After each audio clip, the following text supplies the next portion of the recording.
A'udzubillahi minasyaitonirrajim. Bismillahirrahmanirrahim.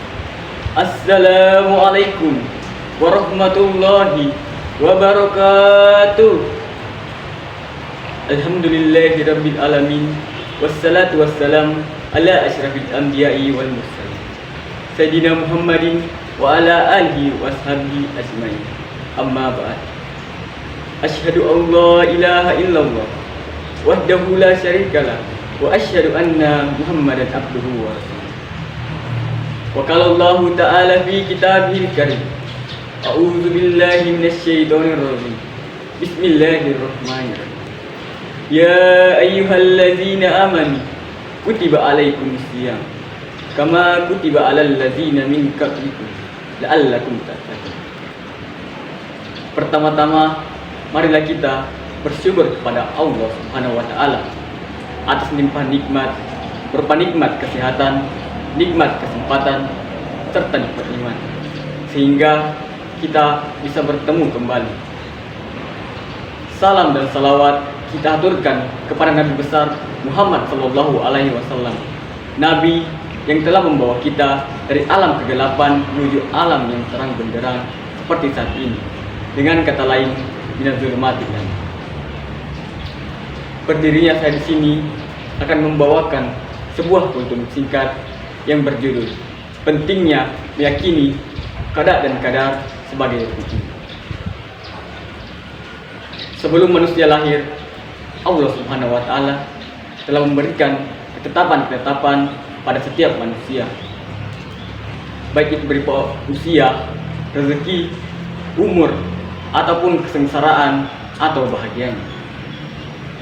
Setiap manusia meskipun memiliki ketetapan-ketetapan yang diberikan oleh Allah Subhanahu wa taala, tidak membuat kita untuk berhenti berusaha.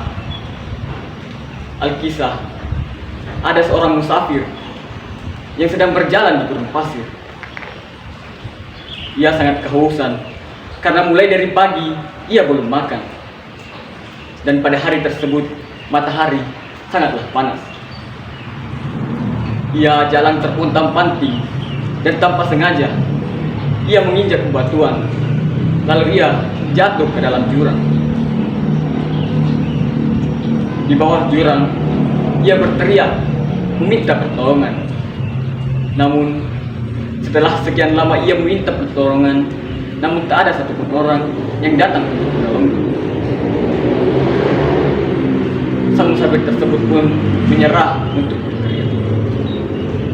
Tiba-tiba datanglah seorang khalifah yang melihat sang musafir tersebut. Khalifah tersebut terkejut melihat ada orang yang terjatuh dalam jurang. Khalifah tersebut lalu menyelamatkan musafir tersebut. Sesampainya di atas jurang, sang khalifah tersebut segera memberikan susu untuk diminum oleh musafir. Setelah musafir minum, ditanyailah sang musafir oleh khalifah, "Wahai musafir, mengapa engkau bisa terjatuh dalam jurang ini?" Sang musafir menjawab, "Aku tidak bisa menjelaskannya. Namun jika aku bisa mempraktekannya. Pertama-tama kakiku tersandung batu. Lalu tanpa sengaja aku terjatuh ke dalam jurang tersebut. Di saat ia mencontohkannya, tiba-tiba kakinya tersandung batu kembali.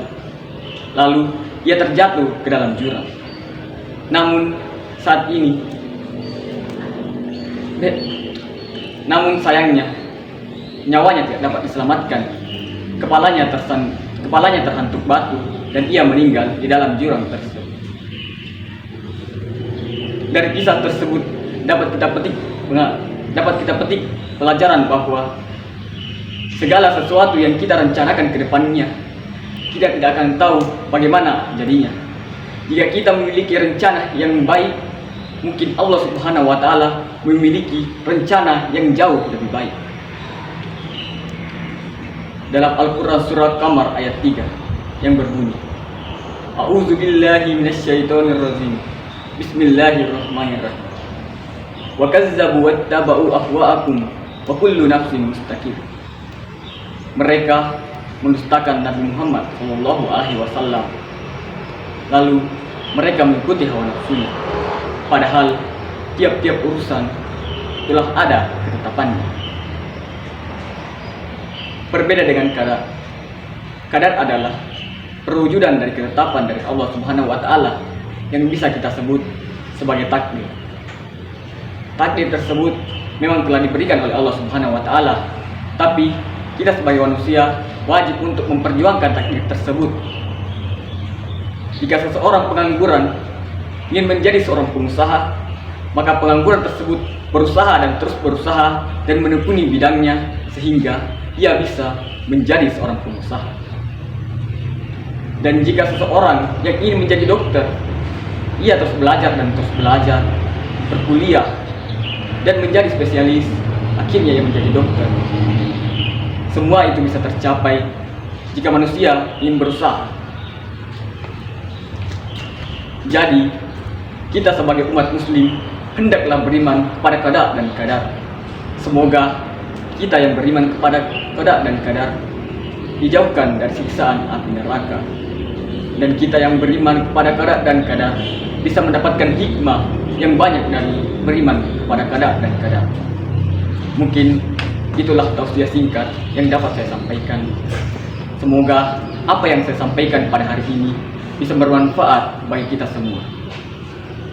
Jika ada kekurangan, itu datangnya dari saya, dan jika ada kebenaran, itu datangnya dari Allah Subhanahu wa Ta'ala. Sekian, subhanakallahumma wa bihamdika, asyhadu an la ilaha illa anta, astaghfiruka wa atubu ilaik. Subhanaka rabbil izzati amma yasifun, wa salamun alal mursalin, walhamdulillahi rabbil alamin. Wassalamualaikum warahmatullahi wabarakatuh.